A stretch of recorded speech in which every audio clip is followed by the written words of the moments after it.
ఆపేశారు. పాక్తో కాల్పుల విరమణపై రాహుల్ విమర్శలు.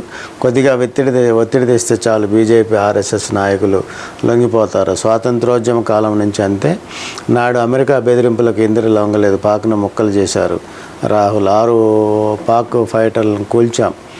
ఒక C-130 2 నిఘా విమానాలు కూడా. 30 పైగా క్షేమపులు, గాలిలోని ధ్వంసం, పెద్ద సంఖ్యలో డ్రోన్లు కూల్చివేత. ఆపరేషన్ సింధూర్ డేటాపై రక్షణ శాఖ ఇండియా టుడే కథనం.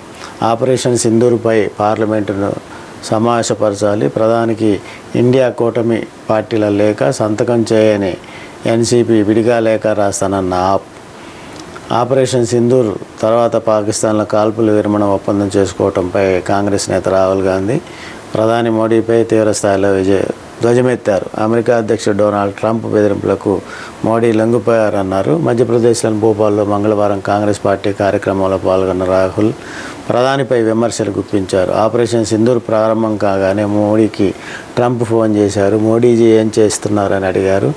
నరేందర్ సరెండర్